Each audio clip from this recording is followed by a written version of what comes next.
আমন্ত্রণ জানাচ্ছি RICL still জনতন্ত্র গণতন্ত্র। আপনাদের সঙ্গে আছি শেখ জায়েদ। জাতীয় ঐকমত্য কমিশনের যে সংলাপ, যে আলোচনা, সেই আলোচনাটি চলছে। আজকে ছিল দ্বিতীয় দিনের আলোচনা এই দফায়, ঈদের পরে। গতকালকের আলোচনায় জামায়াত অংশগ্রহণ করেনি এবং আজকে তারা যোগ দিয়েছে এবং তাদের যে যুক্তিটি ছিল যে লন্ডন যে বৈঠক হয়েছে, বৈঠকের পর সরকার এবং বিএনপি যে যৌথ বিবৃতি দিয়েছে বা যৌথ সংবাদ সম্মেলন করেছে, এটি তাদের কাছে ভালো লাগেনি। এটি তারা কারণ বলেছে আজকে। গতকালকের বৈঠকটি তারা বয়কট করেছে এবং এটিকে তারা প্রতীকী প্রতিবাদ বলছে। আজকের যে আলোচনা, এই আলোচনায় এনসিসি অর্থাৎ জাতীয় সাংবিধানিক কাউন্সিল নিয়ে মতবিরোধ দেখা গেছে, মতৈক্য হয়নি এই বিষয়টিতে। বিএনপি সহ সব রাজনৈতিক দল এটির বিরোধিতা করেছে। এবার এটি চাচ্ছে হচ্ছে জামাত, এনসিপি এবং এবি পার্টি। সব মিলিয়ে ঐকমত্য কমিশনে ঐকমত্য কোন দিকে যাচ্ছে, এই প্রসঙ্গেই কথা বলতে চাই। দুজন অতিথি আমাদের সঙ্গে আজকে স্টুডিওতে এসেছেন, তাদের সঙ্গে একটু পরিচয় করে দিতে চাই। আপনাদের সবারই পরিচিত, নতুন করে আসলে পরিচয় করানোর কিছু নেই। জনাব শামসুজ্জামান দুদু, ভাইস চেয়ারম্যান বিএনপি, আপনাকে স্বাগত জানাই। সঙ্গে আছেন জনাব মাহমুদুর রহমান মান্না, সভাপতি নাগরিক ঐক্য, আপনাকে স্বাগত জানাই। মান্না ভাই, আপনাকে দিয়ে শুরু করতে চাই। এই যে জাতীয় সাংবিধানিক কাউন্সিল, এটি নিয়ে যে মত দ্বিমত, একটু বিস্তারিত জানতে চাই আপনার কাছ থেকে। বিস্তারিত আমি বলতে পারবো না। জি, বিস্তারিত বলতে পারবো না, কেন প্রাথমিকভাবে এই প্রস্তাবগুলো মানে এনসিসির ব্যাপারটা আমাদের কাছে খারাপ লাগেনি। আমরা মনে করেছি যে এরকম একটা কাউন্সিল থাকলে খারাপ নয়, বরং যেটা বহু সময় অনেক জটিল পরিস্থিতি নিরসন করতে পারে। নির্ভর করছে যে এটাকে কি একটা সুপ্রা বডি বানাবেন, যা আছে তার উপরের স্তরের কোনো বিষয়। যে বিএনপির প্রশ্ন ছিল নেপাল, বিএনপি বলছে যে নেপাল তো আমরাও করছি। আমি মনে করি নেপাল থাকবার পরেও এটা থাকতে পারে। মানে ধরেন প্রেসিডেন্ট নির্বাচন হোক বা জটিল বিষয়গুলো যেখানে কনস্টিটিউশনাল ক্রাইসিসের ব্যাপার আসে, সেখানে প্রাথমিক রিয়াকশন দেওয়া বা সিদ্ধান্তমূলক জায়গায় যাওয়ার জন্যে ওইরকম একটা বডি থাকতে পারে। সমস্যাটা হয়েছে যে মানে অনেক সময় ডাইকোটমি বলে যে আপনি একই রকম পর দুই জায়গায় যদি রেখে যান তাহলে ক্ল্যাশ হবে, অথবা যে ক্ষমতা বইবার মতো নয় তাকে যদি সেই ক্ষমতা দেন তখন সেটা ক্ল্যাশ করতে পারে। এইখানে থাকবে কারা কারা, এটা তারা কতগুলো সাজেশন দিয়েছে এবং তাদের যে পরামর্শ, আমার কাছে সেই পরামর্শটাও তত খারাপ লাগে নাই। এর মধ্যে শুধু একটা বিষয় আছে, এর মধ্যে প্রধান বিচারপতিকে কিংবা রাষ্ট্রপতিকে রাখা যাবে কি না, এটা বেশিরভাগই বলতে চান যে না, রাখা ঠিক হবে না, কারণ তাইলে এটা একটা সর্বোচ্চ বডির মতো হয়। তাছাড়া সাংবিধানিক বিষয়ে, জটিলতার বিষয়ে এবং একটা ডিরেকশন হিসেবে আমি মনে করি এনসিসি খারাপ ছিল না। আমার কথাই বলেছি, আমি সাপোর্ট করছি, ইয়েস আমি সাপোর্টিভ, কিন্তু কতগুলো রিজার্ভেশন সহ যেখানে কারা কারা থাকবে এটা নিয়ে আরও বিস্তারিত আলোচনা হওয়া দরকার। এই আলোচনাগুলো কি কি হয়েছে, মানে কার কি পরামর্শটা আমি বিস্তারিত জানি না আসলে। আপনাদের মতামত কি ছিল, দলীয় মতামত? আমার কাছে মনে হয়েছে যা প্রস্তাব দিয়েছে কমিশন, সেই কমিশনের মধ্যে খুব বড় ধরনের কোনো গলদ নেই এখানে। তো শামসুজ্জামান দুদু ভাই, এনসিপির আহ্বায়ক নাহিদ ইসলাম আজকের বৈঠক থেকে বের হয়ে বলেছেন যারা এনসিসি গঠনের বিপক্ষে তারা ফেসিবাদী কাঠামোয় থেকে যেতে চান। আবার আজকে জামাতেও যোগ দিয়েছে বৈঠকে বা আলোচনায়। আমরা দেখেছি গণফোরাম এবং সিপিবি তারা ওয়াকআউট করেছে, জামায়াতকে বেশি সময় দেওয়া হয়েছে এই অভিযোগ করে। সবই তো ঠিক আছে আমার বিবেচনায়। এনসিপি যদিও নিবন্ধিত রাজনৈতিক দল না, তারপরেও তারা যে প্র্যাকটিসটা করছে, বিভিন্ন ব্যাপারে তাদের মতামত ব্যাখ্যা করছে, দিচ্ছে, যেটা জামাতের সঙ্গে ঐক্যমতের একটা জায়গা তৈরি করছে তারা, জামাত এবং এনসিপি। আর জামাত থেকে বেরিয়ে গিয়ে একটা নতুন পার্টি করছিল এবি পার্টি, তারাও জামাত 2 আর জামাত ঘেঁষা একটা মত তো হতেই পারে। আর গণতন্ত্রে ভিন্ন মত, দ্বিমত, সমর্থন, বিপদ, এগুলো তো একটা গণতন্ত্রের সৌন্দর্য। যেমন সাংবিধানিকভাবে এখনো পর্যন্ত ন্যায়পালের সুযোগ আছে, তো নেপাল কখনোই আমরা এই জায়গাটায় গত 53 বছর আমরা আসতে পারি নাই। অনেক সরকার পরিবর্তন হয়েছে, নানান সময় নানান কথা হয়েছে, নেপালের ব্যাপারে কেউ দ্বিমত পোষণ করেছে এটা ঠিক এই মুহূর্তে আমার মনে পড়ছে না। সবাই বলেছে, কিন্তু এই প্র্যাকটিসটা আমরা যেতে পারি নাই। আর যে কোনো কমিটি সাংবিধানিকভাবে যদি নিয়মতান্ত্রিক সরকার, যেটা জাতীয় সরকার বাইরে, নিয়মতান্ত্রিক সরকার বলতে নির্বাচিত সরকার, তার সঙ্গে মত বিনিময় করতে পারে, কি কোনো ক্ষেত্রে চাপও প্রয়োগ করতে পারে, এমন কমিটি থাকলে খারাপ কিছু না। কিন্তু সেটি আমি নতুন করে আনবো কি? সাংবিধানিকভাবে যেটা আছে সেটাই তো এখনো করতে পারিনি। আর যারা এটা দাবি করছে, বলছে, তারা মনে করছে যে তারা তো কখনো সরকারে ধরেন আরেকজনের সঙ্গে সমর্থন দিয়ে ঐক্য করে ছিল, সেটা জামাত। আর এনসিপি তো কখন নির্বাচন করে নাই, এটা তরুণদের দল, হয়তো আগামী দিন নির্বাচনে অংশগ্রহণ করলে তাদের অবস্থানটা বোঝা যাবে। আর ওই আরেকটি কি পার্টি, এবি পার্টি, ওরও একই অবস্থা, ওরাও বোঝা যাবে জামাত থেকে বেরিয়ে গিয়ে তারা কতটা সমর্থন ভোটের মাধ্যমে পাচ্ছে। তো আমার কাছে মনে হয়েছে এই মুহূর্তে এই আলোচনাগুলো হচ্ছে, খারাপ না, ভালো, কিন্তু এই জায়গাটায় এসে আটকে যাওয়া ঠিক হবে না। যেটা ঐক্যমতের কথা বলা হচ্ছে মানে এই সব আলোচনাতে, তো এই ঐক্যমত ছাড় দিয়ে এগোতে হবে না, ছাড় দেওয়া না, এটা নিয়ে সিরিয়াস হওয়ার কিছু না। মানে গো ধরে থাকা যাবে না, গো ধরে তো নাই, গণতান্ত্রিক বিবেচনায় দ্বিমত, ঐক্যমত এইগুলো থাকবে। আমি একটু আগেও যেটা বললাম, সৌন্দর্য, আপনি যদি একটা জায়গায় সবাইকে একমত হতে হবে, তাহলে ব্যাপার অন্যরকমও দাঁড়াতে পারে, একদলীয় সিস্টেমের দিকে আমরা এগোচ্ছি কিনা। আর না হলে পরে ক্ষুব্ধ হওয়ারও কিছু নেই, অসন্তুষ্ট হওয়ারও কিছু নেই। আমরা যতদূর সম্ভব চেষ্টা করব সংখ্যাগরিষ্ঠ মত কোনটা, সংখ্যাগরিষ্ঠ মত যেটা, অর্থাৎ শুধু একবার মানে যদি 50টা দল ধরি আলোচনায়, আমরা 30টা দল অংশ নিচ্ছে, 30টার মধ্যে যদি মনে করি 3টে বা 4টে দল দ্বিমত করেছে, সেটা উদ্বিগ্ন হওয়ার কিছু নেই, আবার অস্থির হওয়ারও কিছু নেই। আলোচনা তো হয়েছে, প্রকাশ্য আলোচনা হচ্ছে, সেই হিসাবে সংখ্যাগরিষ্ঠ মতামতটা গ্রহণ করাটা গণতন্ত্রের দিকে যাওয়ার পথকে প্রশস্ত করবে, এটা আমার কাছে মনে হয়েছে। ধন্যবাদ আপনাকে। পরিবেশ কেমন মনে হচ্ছে এখন? কি কিছুদিন আগে যেরকম আমরা মনে হচ্ছিল যে উত্তপ্ত, interim remember election in December, এরকম ইয়ে ছিল, স্লোগান ছিল, সেই জায়গা থেকে এখন একটু ধীর স্থির শান্ত মনে হচ্ছে কিনা আপনার? না, আমি তখনকারটা যেরকম করে বললেন না, ঠিক উত্তপ্ত পরিবেশ আমি বলবো না, কিন্তু জিনিসটা এরকম একটা জায়গায় যাচ্ছিল যে ক্ল্যাশের অবস্থা হতো, পয়েন্ট অফ নো রিটার্ন হতো। মানে ইন্টারিম ইন ডিসেম্বর ইত্যাদি যাই বলো, যে আমরা আবার তারেক রহমান সাহেব তো বলেছিল ডিসেম্বরেই হতে হবে, কিন্তু খেয়াল করেন ডিসেম্বরে হলো না, ইউনূস সাহেব বললেন ফেব্রুয়ারিতে, এবং বিএনপি তো অ্যাগ্রি করলো। মানে এই যেটা একটু আগে দুদু বলছিলেন, এটাই তো বিউটি অফ ডেমোক্রেসি, যে আমি মানবো, আপনারটা মানবো না তাহলে, কিন্তু আমি তো আমারটা বলবো। তো সেই অর্থে আমি মনে করি এখানে একটা সমস্যা হয়েছিল কি, যেমন ধরেন আমাকে যদি জিজ্ঞেস করেন, আমি ভয় পেয়েছিলাম যে professor Yunus head of this government, এবং যিনি কোনো দল এখনো করেননি, তিনি নিরপেক্ষ অবস্থানে আছেন, এটা আমরা সবসময় চাচ্ছি। উনি গিয়ে জাপানে বললেন একটা দল আছে বিরোধিতা করে, বাকি সব একদিকে, which was not a statement of fact. এইটা ভয় পেয়েছি। তার মানে কোন দিকে আছে, বিএনপির সাথে সরকার লেগে যাচ্ছে নাকি? ওই অর্থে এটা খুব ওয়ারিজের ব্যাপার ছিল, কিন্তু সেইটা কেটে গেছে। এখন হয়তো আমি এরকম করে বলি, বরফটা গড়ে গেছে, পানিও করতে শুরু করেছে, তো পানি চলবার সময় উঁচু নিচু ঢাল তো আছে, সেরকম জায়গাগুলো আটকাবে। কিন্তু আশা করি এবং এ ধরনের বিশ্বাসও করি যে এগুলো আমরা পার হয়ে যেতে পারবো, এবং তারই সম্ভাবনা দেখছি। এই যে একটু আগে আপনি বললেন না, বিএনপি এটার ব্যাপারে আপত্তি করছে, ওটার ব্যাপারে আপত্তি করেছে, করতেই তো পারি।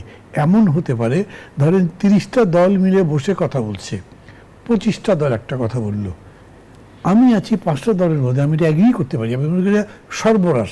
এখন আমি আপনার কাছে বলছি, ভাই আমার কিন্তু এই ভিন্ন মতটা আছে, এটা রাখেন, আপনি নোট করেন, হিস্ট্রিতে থাকুক, মানুষ জানুক। আমি যদি ভুল প্রমাণিত হই আমি এগ্রিত করছি, আপনাদের এটাকে সমর্থন করছি with this note of dissent, যাতে পরে যদি ভুল হয় আমি বলতে পারি দেখো আমি ঠিক বলেছিলাম, তোমরা বিবেচনাটা করনি। তো সেরকম করে যদি ধরেন তাইলে কোনো সমস্যাই হবার কথা নয়। আমি বলি যে ওই যে জানেন আমি তো বাম রাজনীতি করতাম এক সময় এবং অনেক লেখাপড়া করতাম, তখন বলে যে যদি আপনার দ্বন্দ্ব লেগে যায় সেই দ্বন্দ্বটা বিরোধাত্মক হতে পারে, বিদ্বেষমূলক হতে পারে, আবার নিষ্পত্তিযোগ্য হতে পারে। আপনি কোন ধরনের দ্বন্দ্ব নেবেন? তো আমাদের এখানেও দ্বন্দ্ব তিন ধরনের হতে পারে, যেটা বিরোধাত্মক হতে পারে, সংঘর্ষমূলক হতে পারে, আবার যেটা নিষ্পত্তি সম্পন্ন হতে পারে। তো এখন পর্যন্ত আমি নিষ্পত্তি অযোগ্য কোনো দ্বন্দ্ব দেখি নাই। আলোচনা চলছে একদিকে, কিন্তু এই আইন শৃঙ্খলা বাহিনীর অবস্থান বা এই যে গোছানো বা নির্বাচনের জন্য আইন শৃঙ্খলা বাহিনীকে সেভাবে প্রস্তুত করা, এগুলো দেখতে পাচ্ছেন কি না? পুলিশের মধ্যে তো অনেক আপনার কোনো কাজই করেনি। পুলিশ যা ছিল তাই আছে, ভয়ে বা অন্যান্য কারণে কিছু করছে না, কিন্তু বাকি সব এরকমই চলছে। পুলিশে কোনো সংস্কার হয় নাই, বিউরোক্রেসিতে কোনো সংস্কার হয় নাই। দেখেন আমলাতন্ত্রের কোনো সংস্কার না হওয়া মানে কিন্তু ইলেকশন কমিশনের কোনো কাজ হয়নি, আলটিমেটলি তারাই তো গিয়ে করে। কিন্তু একটা জিনিস হতে অনেক সময় হয়, কাঠামোটা তেমন বদলায়নি কিন্তু উপরিকাঠামোতে একটা বিরাট পরিবর্তন আসছে, একটা বিরাট ঢেউ হয়েছে, একটা তরঙ্গের মতো সব মানুষের বোর্ডকে বদলে দিয়েছে। না আর চুরি করবো না, আর ঘুষ খাবো না, দুর্নীতি করবো না, মানুষের অধিকার কাটবো না, এরকম কিন্তু হতে পারে এই স্ট্রাকচারের মধ্যে। এইটাই হয়েছিল আপনার এই জুলাই আগস্টের অভ্যুত্থানের মধ্যে। মানুষ বদলে গেছিল, পলিটিক্যাল পার্টির মধ্যে বিরাটটা ছিল, কিন্তু এইটাকে আপনি শেপ করতে পারেনি বলে ডিফারেন্সগুলো আবার সামনে আসছে। ওইটা ভয়, যদি আপনি ঠিকমতো হ্যান্ডেল করতে না পারেন এই ডিফারেন্স শেষ পর্যন্ত পরস্পরের মতান্তর থেকে একটা মানে বিদ্বেষমূলক সম্পর্কের দিকে যদি যায় সেইটা খারাপ হবে। এই ভয়টা আমি মনে করি একেবারে উড়িয়ে দেব না আমি। তবে সাধারণভাবে মানে আমাদের কাছে তো বিকল্প নেই, আমরা ভোট করা ছাড়া কি করতে পারি? আমরা যদি ভোটটা করি তার মানে কি হবে? এই গভর্নমেন্ট থাকবে না, তো তাহলে আবার আধারের শক্তি আসবে, আমরা তো কেউ সেটা চাচ্ছি না। অতএব আমি বলি যে ঠিক আছে, আমার এর মধ্যে কিছু ফ্ল আছে, ত্রুটি আছে। অনেকে এরকম বলে না, আরে ভাই বিএনপি ক্ষমতা গেলে এগুলো করবে নাকি? আচ্ছা ঠিক আছে, বিএনপি ক্ষমতা গেলে করবে না সব, 40টার মধ্যে 10টা করলো, আরও পরের বছরে 10টা হবে। আপনি ইউরোপের গণতন্ত্রের বিকাশ দেখেন, কত বড় সংঘাত হয়েছে ওখানে, কত জীবন গেছে, ওই গিলোটিন করেছে, কল্লা কেটে ফেলা হয়েছে, কত কিছু হয়েছে না। আমাদের কিন্তু কিছু হয়নি, ট্রায়ালটাই যায়নি। আমরা ওই ট্রায়ালের মধ্যে ঢুকছি। এইখানে রাজনৈতিক নেতৃবৃন্দ যত ব্রড হতে পারবেন, এটা বুঝতে পারবেন, এগুলোকে অ্যাকোমোডেট করতে পারবেন, তাহলে বাংলাদেশ একটা বড় জায়গায় যাবে। এই যে রাজনৈতিক নেতৃবৃন্দের হৃদয় একটু বড় করা, একটু ছাড় দেয়া, এই জায়গাটিতে আমরা দেখলাম যে সর্বশেষ লন্ডনের বৈঠকের পরে যে একটা মানে একটা ডিসেম্বরেই লাগবে একটা শক্ত অবস্থান ছিল, সেখান থেকে একটু সরে আসে। এরপর আবার দেখলাম আরেক রাজনৈতিক দল বা দুটি রাজনৈতিক দল তারা মাইন্ড করেছে এই বিষয় নিয়ে। তো এই জায়গাগুলোর মানে পরিবেশ ঠিক হবে তো সামনে, মানে এই বিদ্বেষ এইভাবে এরকম থাকবে না বিদ্বেষ আরো বাড়বে? কি মনে হয়? বাড়বে না, বাড়ার কোনো সুযোগ নাই। সুযোগ নেই এই কারণে বলছি, যদি আমরা স্বৈরতান্ত্রিক বিধি ব্যবস্থার মধ্যেই থাকতে চাই তখন অনেক কিছু অনিশ্চিত হয়ে যাবে। আমরা তো ওইটার পতন ঘটাইছি, স্বৈরতান্ত্রিক ব্যবস্থা। আমরা গণতন্ত্রের জন্য এই যে 17-16 বছরে যে লড়াইটা করেছি, এই যে আমাদের ছেলেমেয়েরা একে নির্বাচনে তারা তাদের জীবনকে উৎসর্গ করেছে, সেটা হতো আমাদেরকে মাথায় রাখতে হবে। রাজনৈতিক দল যারা করে তারা কিন্তু এই সরকারকেও ওই বিবেচনা থেকেই একেবারে নিঃশর্ত সমর্থন দিচ্ছে, এখনও সমর্থন করে যাচ্ছে। প্রশ্নটা হচ্ছে কেন বলছি যে এখানে এই ঘটনাগুলোর সামনে আমাদের মুখোমুখি হতে হবে না। আমরা গণতন্ত্রে প্রত্যাশী। এই যে দুটি দল বিরোধিতার কথা বললো, আমি মনে করি তারা বিরোধিতা করে নাই, এই বৈঠকে তারা অভিনন্দিত করেছে, কিন্তু তারা যৌথ বিবৃতিটাকে প্রত্যাশা করছে না। এটাকে না হলে ভালো হতো। বৈঠক কিন্তু তারা অনুমোদন করছে, আমি যতটুকু বুঝতে পেরেছি এবং পত্রপত্রিকা যতটুকু আসছে এবং আমার দলের নেতাদের সঙ্গে আলোচনা করে যতটা বুঝতে। তাহলে প্রশ্নটা হচ্ছে, পারস্পরিক মত বিনিময়টা যখন সংকুচিত হবে, বিচ্ছিন্ন হবে, তখন হচ্ছে বিপদটা আস্তে আস্তে কাছে আসবে। এখনও সেই পরিস্থিতিতে গেছে এটা আমি ব্যক্তিগতভাবে মনে করি না। এই যে সবাই কিন্তু এখন বসছে, জামাত বসে নাই, আজকে কিন্তু বসছে, তো জামাত তো জামাতের মতোই চলবে, জামাতের মতো চলবে? তাদের তো একটা নিজস্ব ধারণা আছে, নিজস্ব চিন্তা আছে, রাজনীতি আছে। আমি যদি এখন শুরু থেকে বলতে চাই, তো জামাতের সেই ডিসিশনগুলো অনেকগুলোর সঙ্গে আমি একমত হতে পারবো না, কিন্তু অতি সম্প্রতি যে জিনিসগুলো আমি মনে করি এগুলো নিয়ে উদ্বিগ্ন হওয়ার কিছু নেই। তারাও নির্বাচন চাইছে, এনসিপিও নির্বাচন চাইছে। নির্বাচনের সময় কি কেমন হবে সেটা তারা ব্যাখ্যা করছে। নির্বাচনের ব্যাপারে কিন্তু কোনো রাজনৈতিক দল, আমার যাতে বুঝতে ভুল না হয়, তাহলে কেউ দ্বিমত করে না। কেউ তার সঙ্গে যুক্ত করেছে সংস্কারের প্রসঙ্গটি এবং বিচার প্রসঙ্গটি, মানে যারা ফ্যাসিবাদের যে নৃশংসতা ওটার বিচার তারা মনে করে এটা আগে শেষ করে ফেলতে হবে। আসলে এই জায়গাটাই সমস্যা কিছু থাকতে পারে, তাও উদ্বিগ্ন হওয়ার মতো কিছু নাই। সেটা হচ্ছে বিচার যদি আমি স্বৈরতন্ত্রের মতো না করি, এটা গ্রহণযোগ্য হতে হবে। স্বৈরতন্ত্র কোর্টকে দখল করেছে, তারা যা মনে করতো সেটাই করতো। এই যেমন অনেককে ফাঁসি দিয়ে দিয়েছে। এই বিচারগুলো স্বৈরতান্ত্রিক বিধি ব্যবস্থার মধ্যে কেউ বিশ্বাসযোগ্য ছিল না, কিন্তু সেই সময় কথা বলারও সুযোগ কম ছিল, তারপরেও কিন্তু এটা প্রতিবাদ হয়েছে। তাহলে বিচারটাকে আপনি নির্দিষ্ট সময়ের ভিতরে যখন আটকাই দেবেন, তখন এটা স্বাভাবিক হবে না। দেশে এবং আন্তর্জাতিকভাবে এটা স্বীকৃত থাকতে হবে। কারণ উনি হাজার হাজার মানুষকে খুন করেছে, বিএনপিরই তো ৫,০০০ উনি খুন করেছেন, এই ১ মাসের কয়েক হাজার উনি খুন করেছেন। তো এনসিপি সংস্কার এবং জামাতের যে সংস্কার তো কেউ, আমরাও বিরোধিতা করি নাই, কেউ করে নাই। ভালো একটি নির্বাচনের জন্যে দ্রুত যে সংস্কারগুলো করার দরকার সেইগুলো করা। কারণ আপনি যদি এখনো পর্যন্ত কোনো রকম মানুষের ভিতরে এই যে ঐক্যটাকে বিঘ্নিত হতে পারে, সন্দেহ বিশ্বাসের দিকে যেতে পারে, বড় ক্ষতি হবে। কিন্তু এই যে মাঝখানে যে জামায়াত, বিএনপি, এনসিপি বা এখনো যে বক্তব্যগুলো আসে গণমাধ্যমে, এই বক্তব্যগুলো ভিত্তি করে সাধারণ মানুষ যেটা বলে যে সামনে নির্বাচনটা হয়তো ভালো হবে না, একটা সন্দেহ থাকে মানুষের মধ্যে, আশঙ্কা থাকে, কোনো কারণ নাই।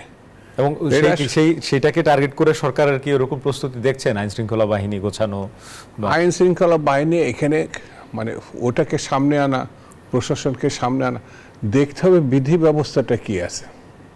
মানুষের চরিত্র তার উপর নির্ধারণ হবে। যদি গণতান্ত্রিক থাকে তাহলে একটা খারাপ লোকও ভালো হওয়ার চিন্তা করবে, আর যদি আপনার স্বৈরতান্ত্রিক ফ্যাসিবাদী ব্যবস্থা থাকে, ভালো লোকটাও সমাজে টিকে থাকার জন্য খারাপ হওয়ার চিন্তা করবে। ব্যবস্থাটা খুব জরুরি। এখন বিভিন্ন দল বিভিন্ন মত, অনেক দল আছে, তো আমার কাছে মনে হয় যে তারা আশানুরূপ ফলের হয়তো তারা করতে পারবে না, কিন্তু এখনকার বিধি ব্যবস্থায় ৩-৪টে মিনিস্ট্রি তারা কন্ট্রোল করছে। নির্বাচনালয়ে ৩-৪টে মিনিস্ট্রিতে তারা কন্ট্রোল করতে পারবে। তো তারা বাস্তবতার কারণে আমি যতটুকু বুঝি, ওই ৩টার মধ্যেই থাকুক, নির্বাচনটা একটু প্রলম্বিত হোক, এমন যদি ভাবে, তারা তো অন্যায় কোনো চিন্তা করছে না। সেই ক্ষেত্রে তো এটা বাস্তব হচ্ছে যে সবার স্বার্থ নির্বাচন এক না, কিন্তু গণতন্ত্রের উত্তরণের জন্য নির্বাচন খুব জরুরি। আবারও কথা বলবো, আর দুটি প্রসঙ্গ আছে। একটা হচ্ছে যে ইরান এবং ইসরায়েলের যে যুদ্ধ প্রসঙ্গ, বাংলাদেশ দারুণভাবে ব্যাপকভাবে ক্ষতিগ্রস্ত হওয়ার সুযোগ রয়েছে, বিশেষ করে ব্যবসা বাণিজ্যের ক্ষেত্রে। এছাড়া আজকেও নগর ভবনে ইশরাকের সমর্থকরা বিক্ষোভ করেছেন। ইশরাক নিজে বক্তব্য দিয়েছেন, আসিফ মাহমুদের দায়িত্বে যেসব মন্ত্রণালয় রয়েছে সেখানে তার কোনো অনিয়ম আছে কিনা দুদককে খতিয়ে দেখার আহ্বান জানিয়েছেন। আসিফ মাহমুদও বক্তব্য দিয়েছেন, তিনি বলেছেন যে ইশরাক হচ্ছে ফৌজদারি অপরাধ করছেন শপথ ছাড়া, সেইখানে মেয়র পরিচয় দিয়ে বিভিন্ন কর্মকাণ্ডে অংশগ্রহণ করা নিয়ে। দুটি প্রসঙ্গে কথা বলবো আপনাদের সঙ্গে, একটা বিরতি নিচ্ছে। দর্শক, ফিরছি একটু পর, সাথে থাকুন। বিরতির পর আবারও স্বাগত। দেখছেন আরআইসিএল স্টিল গণতন্ত্র। কথা বলছিলাম ঢাকা দক্ষিণ সিটি কর্পোরেশন নিয়ে। যারা মাহমুদুর রহমান মান্না, শুরুতে আপনার কাছে আসতে চাই। নির্বাচন কমিশন গেজেট প্রকাশ করেছে, আদালতের আদেশ অনুযায়ী ইশরাক হোসেনকে মেয়র ঘোষণা করে। কি আগে এই ব্যাপারে যারা দুদুকে জিজ্ঞেস করলে ভালো, আমি এম্বারাসড ফিল করছি একটু। শামসুজ্জামান দুদু ভাই যদি বলেন, আজকে দুজনে আবার গণমাধ্যমে কথা বলেছেন। ইশরাক হোসেন বলেছেন এটি ঠিক করছে না, আর আসিফ মাহমুদ বলেছেন যে মেয়র পরিচয় দিয়ে বিভিন্ন অনুষ্ঠানে অংশ নেয়া, যেমন মশক নিধন অভিযান করেছেন, আরও দুটো প্রোগ্রামে অংশগ্রহণ করেছেন যেখানে তাকে পরিচয় দেওয়া হয়েছে মাননীয় মেয়র এখন বক্তব্য রাখবেন। সেই আসলে হচ্ছেটা কি আসলে এখানে? আদালতের আদেশ, এদিক দিয়ে গ্যাজেট, এদিক দিয়ে শপথ না পড়ানো। আসলে স্থানীয় সরকারের যে ছেলেটি এখন উপদেষ্টা মণ্ডলীর সদস্য হিসাবে আছে, আর মিস্টার ইসরাক যে ক্ষমতা বলে সে মেয়র হিসাবে দাবি করছে, দুটোই কিন্তু সম অবস্থায় করছে আমার কাছে মনে হয়েছে। যদি স্থানীয় সরকার সত্য হয়ে থাকে, ওর নামটা কি, আসিফ মাহমুদ, আসিফ সাহেব যদি সত্য হয়ে থাকে, তাহলে ইসরাকও সত্য। সেটি হচ্ছে কেন, সংবিধানের, সুপ্রিম কোর্টের নির্দেশনা অনুযায়ী এই সরকার হচ্ছে গঠিত হয়েছে সংবিধানের আওতায়। এই জন্য আসিফ মাহমুদ হচ্ছে সত্য, ওরা আওতায়। নাহলে আসিফ মাহমুদ কে? ও তো মানে একেবারে ছাত্র, তো সে ওই সুপ্রিম কোর্টের প্রধান বিচারপতির নির্দেশনা সংবিধানের অংশ, কারণ সংবিধানের ব্যাখ্যাদাতা হচ্ছে সুপ্রিম কোর্ট, এটাই। আর উনি হচ্ছে ওই সুপ্রিম কোর্টের রায় অনুযায়ী তাকে শপথ পড়ানো, এটা হচ্ছে মন্ত্রণালয়ের দায়িত্ব। সে সংবিধানের দাবিদার হিসাবে দাবি করছে আমার বিবেচনা। আমি একটু গভীরভাবে চিন্তা করছি। আসিফ সাহেব সংবিধানের বিবেচনা, আমি তাকে যে ব্যাখ্যাটা দিলাম, সে যদি এই তার পদটাকে সত্য মনে করে, তাহলে ইসরাকের পদটা সত্য। কিন্তু নির্বাচন কমিশনের গ্যাজেটে যে তারিখ দেওয়া হয়েছে সেই তারিখ পার হয়ে গেছে, ওটা আরেক পরে, ওটা হয়ে গেছে, আরেক অপরাধ। তাহলে পরে এই মুহূর্তে মিস্টার আসিফ মাহমুদের উচিত হচ্ছে পদত্যাগ করা। জবাবদিহিতা, সুপ্রিম কোর্টের রায় ঘোষণা, সেটা অনুধাবন করার যার ক্ষমতা নেই, রাগের বশবর্তী, অনুরাগের বশবর্তী হয়ে একজন মানুষ, সে তাকে বারবার শপথ পড়ানোর জন্য বসে, এটা তো তার মন্ত্রণালয়ের দায়িত্ব হচ্ছে এই আয়োজনটা করা। তিনি বলছেন এটি বিচারাধীন ছিল। এটা হলো মানে এই ভাষা ঠিক বলা ঠিক হবে না।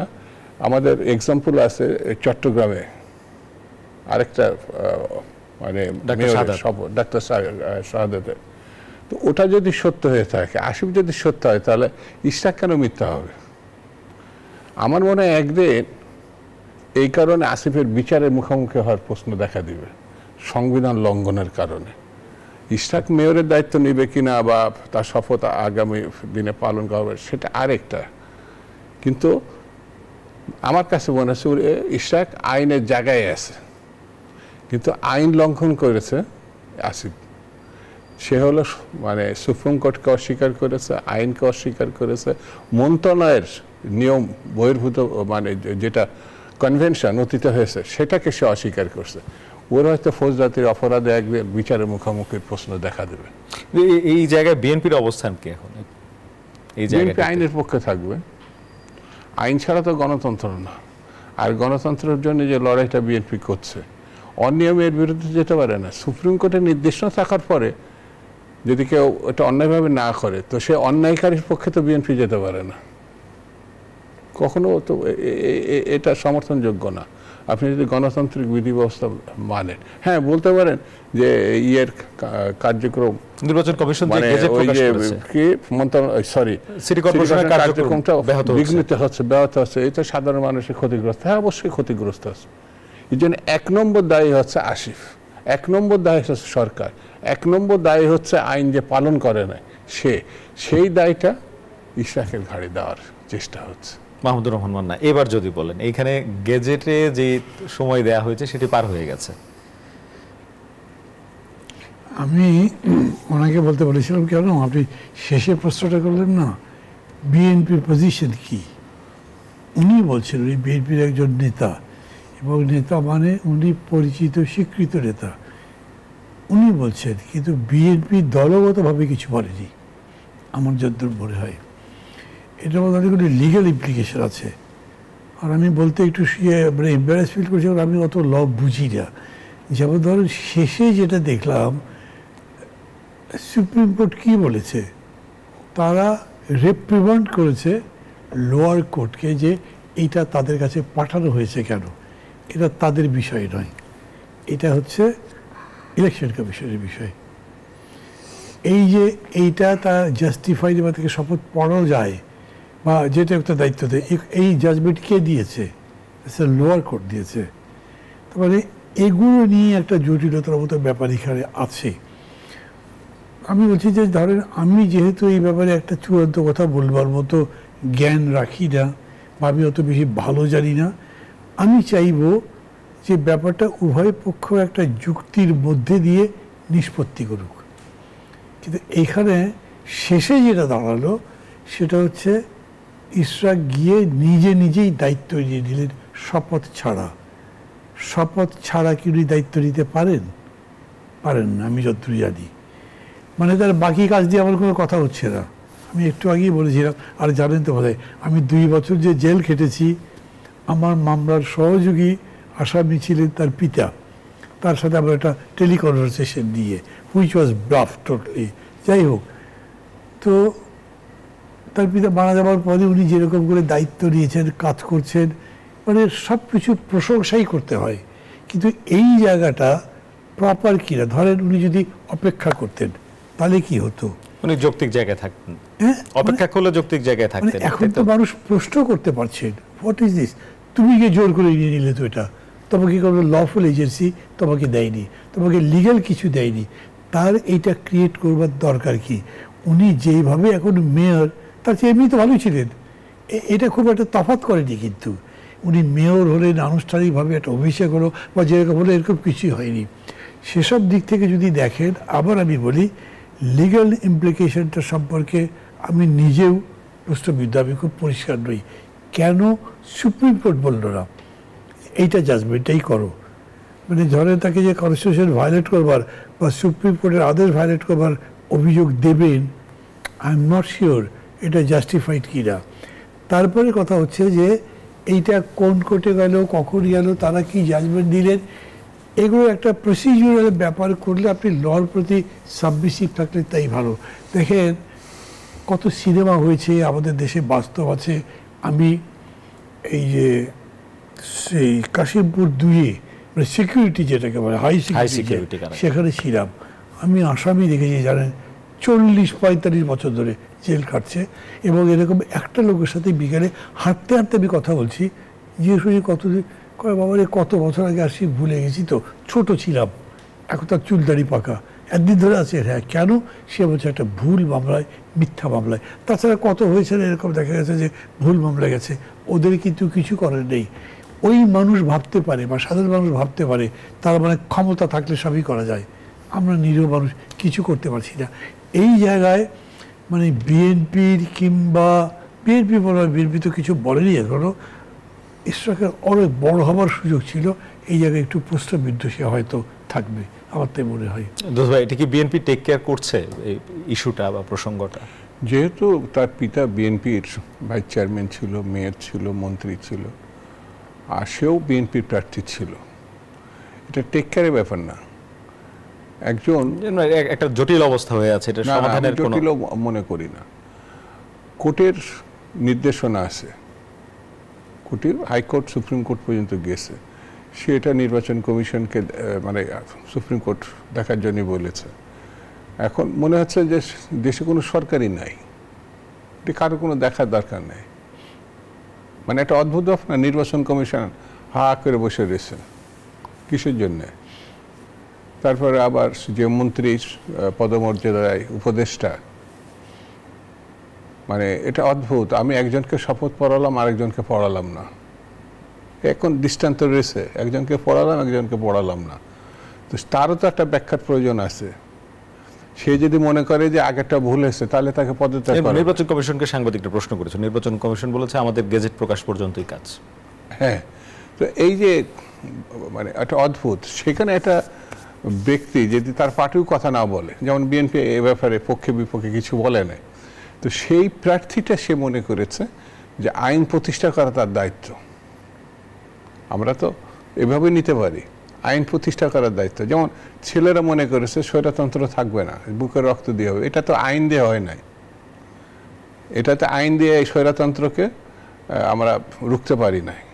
তো আমাদের ধারাবাহিক ইতিহাসে 72-এর পর থেকে অনেক ঘটনা আছে, আইনের ব্যাখ্যায় গিয়ে যদি আপনি মীমাংসা করতে চান, তাহলে এটা মীমাংসা হবে না কখনো। এখন যে জায়গাটায় আসছে রাগ অনুরাগের বশবর্তী হয়ে, এটা সংবিধান বিরোধী। সংবিধান বিরোধী হলে পুলিশের অ্যাক্টিভ হওয়ার কথা, মিলিটারি অ্যাক্টিভ হওয়ার কথা।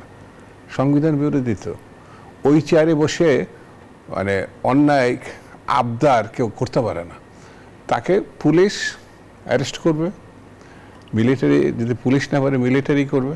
আমরা কেউ কিছু করছি না। তো সেখানে ইশরাক আমার বিবেচনায় সে তো উদ্যোগ নিয়েছে, না হলে পরে রাগ অনুরাগের বশবর্তীর বিষয়টি এখানে মানে এস্টাবলিশড হয়। ওই ছেলেটি যেটা ছাত্র এখনো, তার এই এক গর্তমি বা এই জিনিসগুলো না বোঝা বা একেবারেই আমি বলবো যে বাংলাদেশের যে গণঅভ্যুত্থান সেটাকে বিতর্কিত করা, এই প্রসঙ্গটিকে আপনারা প্রধান উপদেষ্টার নজরে এনেছিলেন কিনা দল থেকে? কাকে? এই দক্ষিণ সিটি কর্পোরেশনের মেয়রের শপথের প্রসঙ্গটি কি প্রধান উপদেষ্টার নজরে কখনো এনেছিলেন কিনা? দলগতভাবে এটা আমরা যে কথাগুলো বলছি এটা রাজনৈতিক বিবেচনায় আমরা কথা, এটা দল পক্ষে অথবা বিপক্ষে এখনো কোনো স্পষ্ট করে মত দেয় নাই। আমি আমার যেটা এটা আমার ব্যক্তি বিবেচনায় মনে হয়েছে, যেটা আইন সংবিধান রীতিনীতি বা ধারাবাহিক যে হয়েছে, যেমন বললাম চট্টগ্রামের ব্যাপারে আমার এক্সাম্পল, গণতন্ত্র একটা কখনো কখনো এক্সাম্পল বরিশালে আবার দেয়নি, আদালত এগ্রি করেনি। হ্যাঁ, এটা আদালতের এখতিয়ারভুক্ত। আমি আদালতকেও সমালোচনা করছি না, আমি এই কনভেনশনগুলো ফলো করব কিনা বা এই রীতিগুলো আমি মানবো কিনা, আমি এখন মানব না। আমি সুপ্রিম কোর্টকে গুরুত্ব দিব না। আর নির্দেশনা আছে সেটা আমি মানছি না, আরেকটা নির্দেশনাকে আমি শপথ পড়াচ্ছি, আরেকটা কোনো কথাই বলেননি, সেটা নিয়ে আমি এখানে কোনো মন্তব্য দিচ্ছি। তো সবগুলো ঘটনায় সামনে আছে। আমি ইশরাককে দায়ী এই জন্যই করছি না, সে রায়কে পাওয়ার পরে তার প্রতি যারা অন্যায় করছে সে সেটাকে স্টাবল করার চেষ্টা করেছে। তরুণ একটা বিরুদ্ধ কি করতে আমি জানি না, তরুণদের মানে ন্যায়ের পক্ষেই থাকবে, সে তো ন্যায়ের পক্ষেই আছে। ধন্যবাদ আপনাদের দুজনকে। একটা বিরতির সময় হচ্ছে। জি জি জি জি না, এটা বাবা একটু কথা যদি এখন বলা যায়। জি বলেন। মানে দুটো বিষয় বলবো। একটা হচ্ছে যে অনেকের মধ্যে এই প্রশ্ন হয়েছে যে আসলে লন্ডন বৈঠকে তাহলে কি হলো, ফিরে এসে এরকম মানে একদম ফেস টু ফেস হয়ে গেল কেন? সেখানে কি কিছু কথাবার্তা হয়নি অন্তত মিনিমাম আন্ডারস্ট্যান্ডিং যে একটা স্মুথ ইলেকশন যাতে করতে পারি, আমরা ঠিক মতো যাতে চলতে পারি, পরস্পরকে সহযোগিতা করব, এরকম একটা হওয়ার কথা আমি ধারণা করছি, আমি কারো কাছে শুনেছি। কিন্তু এইখানে আমি বলতে পারি রহস্যজনকভাবে গভর্নমেন্ট চুপ। গভর্নমেন্ট কিন্তু কিছু বলছে না। মানে যেমন ধরেন দুদু সাহেব বলছেন যে শাস্তি হওয়া উচিত আসিফের, গভর্নমেন্ট তো তাকে রেখে দিয়েছে। ওনারা 2-3 জনের নামে অভিযোগ করেছিলেন, তাদেরকে নিয়ে ইনু সাহেব বসছিলেন। এতে করে বলছে যে ওই জায়গাতে একটা সার্বিক আলোচনা, 1-to-1 আলোচনা হলো, যে তার মধ্যে ইম্পর্টেন্ট পয়েন্টগুলো ওরকম করে আসে নাই। দ্বিতীয় বিষয় হচ্ছে যে আমি এটা বলতে চাইছিলাম, ধরেন সাহস দেখানো তো নিশ্চয়ই ভালো, সাহসী লোককে সবাই পছন্দ করে, রাগও ভালো যদি সেই রাগটার সময় মতো যথাযথ জায়গায় হয়। ইশরাকের পিতা সাদেক হোসেন খোকা খুব সাহসী লোক ছিলেন, ও তো বিরাট মানে একজন মুক্তিযোদ্ধা ছিলেন, আরও যারা ছিলেন সবাই জানে। এরশাদ বিরোধী আন্দোলন যখন চলে, আন্দোলন তো আমরা একসাথে করছি, রাস্তায় আছি, সেক্রেটারিয়েটের সামনে বিএনপির মিছিল আসছে, করছে, পুলিশ রেড সিগন্যাল দিয়ে দেশে আসলে গুলি করব। অনেকেই থমকে গেছে। খোকা ভাই সামনে গেলেন, সরাসরি বুকের শার্টটা খুলে জাস্ট একদম খালি খোলা বুক দিয়ে বললো গুলি করো আমার বুকে, যেহেতু অত সাহস থাকলে গুলি করো, আমি মরতে প্রস্তুত। পুলিশ পিছিয়ে চলে গেল। This is something. দেখেন একটা কজ ছিল, তার জন্যে রাগ, তার জন্যে দাঁড়িয়েছেন। ইশরাকের কজটা কি? কজটা হচ্ছে তার মেয়র হওয়া। এইটা ঠিক না। আমি কিন্তু তাকে আসামি মানছি না, আমি তার নামে অভিযোগ উত্থাপন করছি না, কিন্তু আরও বড় হবে। এখন বিএনপির কাছে আমি কি চাই? আমি চাই the best of a political party, যার পর আমি ভরসা করতে পারি যে আগামী দিন তারা এই কাজ করবে, ভরসা করতে পারি। তার মানে আমি আনকন্ডিশনাল সাপোর্টের কথা বলছি না, কিন্তু রাজনৈতিক দলগুলোর কাছে তো আমরা ভরসাই করি। সেই অর্থে ইশরাক এই তরুণ প্রজন্মের একটা আলোর বাতির মতো হয়ে এসেছিল, ওই জায়গাটা কি কোয়েশ্চেন রয়ে যাচ্ছে, এটাই ভাবতে বলছি। ধন্যবাদ আপনাদের দুজনকে। একটা বিরতি নিচ্ছি, ফিরে এসে আরো আলোচনা করবো। দর্শক, একটা বিরতির সময় হয়েছে, ফিরছি একটু পর। সাথে বিরতির পর আবার স্বাগত। দেখছেন আরআইসিএল স্টিল জনতন্ত্র গণতন্ত্র। বিরতির আগে কথা বলছিলাম দেশের রাজনৈতিক পরিস্থিতি নিয়ে, ঐক্যমত কমিশনের সাথে সংলাপ এবং ঢাকার যে রাজনৈতিক পরিবেশ পরিস্থিতি তা নিয়ে। একটু দেশের বাইরের পরিবেশ নিয়ে কথা বলতে চাই। ইরান এবং ইসরায়েলের যে যুদ্ধ পরিস্থিতি, ইরান প্রতিরোধ করার চেষ্টা করছে, পাল্টা মিসাইল ছুটছে হাজার হাজার কিলোমিটার দূর থেকে। সেগুলো দু একটা ইসরায়েলের যে প্রতিরোধ ব্যবস্থা সেটি কে ফাঁকি দিয়ে দু একটা আঘাত হানছে ইসরায়েলে। কিন্তু ইরানের যে পারমাণবিক স্থাপনাগুলো রয়েছে সেগুলো টার্গেট করে বেশ কয়েকবার বিমান হামলার ঘটনা ঘটেছে এবং তেহরান খালি করতে নির্দেশ দিয়েছেন ট্রাম্প। এবং ট্রাম্প বলেছেন যে যুক্তরাষ্ট্র সরাসরি এই যুদ্ধে অংশ নিচ্ছে, এমনটি বলা হয়েছে। এবং এমনটিও বলা হয়েছে যে আয়াতুল্লাহ খামেনি তার অবস্থান ট্রাম্প জানেন, তিনি ইচ্ছে করেই তাকে হত্যা করছেন না। এই পরিস্থিতি যদি চলতে থাকে, তার প্রেক্ষিতে বাংলাদেশের অর্থনীতিবিদরা বলছেন, যেহেতু হরমুজ প্রণালী সহ ইরানের আশপাশে যেই জাহাজ চলাচল ব্যবস্থা রয়েছে, এছাড়া যুদ্ধ পরিস্থিতির কারণে এমনিতেই তেলের দাম বাড়ে, এই ধরনের পরিস্থিতি হলে বাংলাদেশও ক্ষতিগ্রস্ত হবে। সেখানে বাংলাদেশের 2000-এর মতো নাগরিক আছেন। যুদ্ধ পরিস্থিতি আপনিও পর্যবেক্ষণ করছেন। আসলে এটা এটা আমার কাছে মনে হয় খুব একটা ভয়াবহ পরিস্থিতির মধ্যে ক্রমান্বয়ে এগোচ্ছে। এটা শুধু যে মধ্যপ্রাচ্যে একটা ঘটনা হিসাবে এখন যেটা রয়েছে সেটা ওখানেই থেকে যাবে আমার কাছে মনে হয় না। এটা অনেক দেশকেই মানে এটা টাচ করবে। আর ইসরায়েলের হাতে অঘোষিতভাবে অনেক আণবিক বোমা আছে, এটাই জনশ্রুতি, এবং এটা থাকাটা খুব স্বাভাবিক। আমেরিকার সঙ্গে ফ্রান্সের সঙ্গে, অর্থাৎ মানে ইসরায়েল করা মানে যুক্তরাষ্ট্র করা, তাদের কোনো অন্যায় নাই। ফ্রান্স আমেরিকা বা আণবিক শক্তি যাদের আছে তার বাইরে গেলেই যদি একটু এদিক ওদিক অনেক কথা উঠে যায়। তো ইসরায়েলের কাছে সেটা অপরাধ না। আর যেমন ইরাকে যখন আঘাত করায় তখন এই কথাগুলো নিয়ে আসা হয়েছে, পরে দেখা গেল সব মিথ্যা প্রমাণ, সব মিথ্যা। তো ইরানে আণবিক শক্তির অধিকারী হয়েছে কি হয় নাই এটা আমার কাছে বিবেচ্য বিষয় না।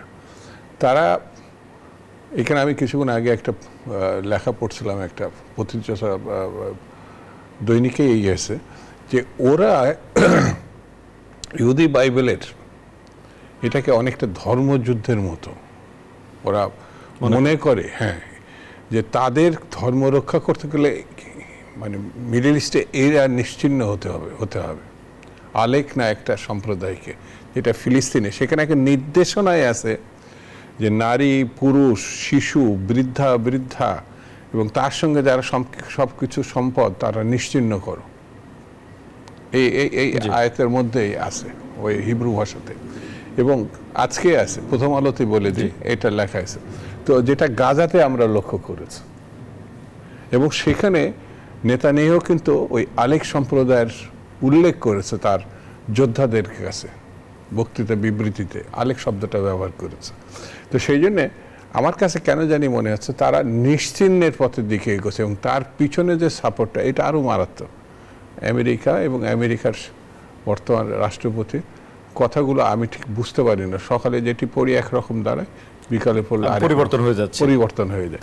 তো এটি যদি চলতে দেওয়া হয়, আমার কাছে মনে হয় চীন বা অন্যান্য রাষ্ট্র যারা শক্তিধর রাষ্ট্র, তারা যদি এখনো এটা লাগাম টেনে না ধরে, তাহলে আমাদের মতো রাষ্ট্রতে এমনিতে এখন অর্থনৈতিক বিপর্যয়, মানে স্বৈরতন্ত্রের পতনের মধ্যে একটা জায়গায় আসছিল, এখন এই যুদ্ধ বাড়তে হলে এবারে হরমুজ প্রণালীর যে কথাটা আসছে এটা আরো বিপদ হতে পারে। আর 1 মিনিট সময় পাবো। প্রথম কথা হচ্ছে যে বর্বরতা, পৈশাচিকতা ইসরায়েল শুরু করেছিল, তার বিরুদ্ধে ইরানি জনগণের, রাষ্ট্রের, সরকারের এই যুদ্ধকে আমি অভিনন্দন জানাচ্ছি। যুদ্ধ তো অভিনন্দন জানানোর বিষয় নয়, বুঝতেই পারছি এটা ইমোশন এক্সপ্রেস করছি, তার সাথে সাথে কনসার্ন বলছি যে মানে ইরান ডেফিনেটলি এখনও নিউক্লিয়ার পাওয়ার নয়। আমি আজকে পত্রিকায় যেটা পড়েছি, দে আর সার্চিং এরকম নিউক্লিয়ার পাওয়ার পাওয়া যায় কি না, ওটা পাবেন যে সে বিষয়ের দিকে যাদের কাছে তারা কেউ দেবে না। এবং হামলার বর্ণনা বিবরণ যেগুলো পড়ছি তাতে এখন পর্যন্ত ইসরায়েল এগিয়ে আছে এরকম মনে হয়। তার উপরে ট্রাম্পের এই ধরনের কথাবার্তা, আমি এরকম আশা করব যে এখন অন্তত মধ্যপ্রাচ্যের যে সমস্ত রাষ্ট্রগুলো আছে যারা ইসরায়েলের বিপক্ষে, এই জিওনিজমের বিরুদ্ধে, অত্যাচারের বিরুদ্ধে, তারা সবাই সংঘবদ্ধ হবে। আমি জাতিসংঘের কাছে অনুরোধ করব এই ব্যাপারে দেখতে যে আসলে দায়ী কারা, তাদের ব্যাপারে ব্যবস্থা করতে, এবং বিশ্বের যত গণতান্ত্রিক শক্তি আছে সবার কাছে একই আবেদন জানাবো। অনেক ধন্যবাদ জানাই আপনাদের দুজনকে আমাদের সঙ্গে যুক্ত হয়ে আলোচনায় অংশগ্রহণ করার জন্য। দর্শক, কথা বলছিলাম বাংলাদেশের রাজনৈতিক প্রসঙ্গে, একই সঙ্গে ইরান ইসরায়েল যুদ্ধ প্রসঙ্গে। সব শেষ যেটা বলতে চাই যে মানব সভ্যতার বিরুদ্ধে যে ধরনের অস্ত্র প্রয়োগ করা হচ্ছে, মানব সভ্যতা ধ্বংসকারী যে ধরনের উদ্যোগ নেওয়া হচ্ছে, এই উদ্যোগগুলো যেন থেমে যায়, শান্তি ফেরত আসে। বাংলাদেশেও যে নির্বাচন কেন্দ্রিক বা নির্বাচন সামনে রেখে যে অস্থির অবস্থা বা যে শঙ্কা রয়েছে, সেই শঙ্কাগুলো কেটে গিয়ে শান্তি ফিরে আসুক, সেই প্রত্যাশা ব্যক্ত করে আজকের আয়োজন শেষ করছি। ভালো থাকবেন, সুস্থ থাকবেন।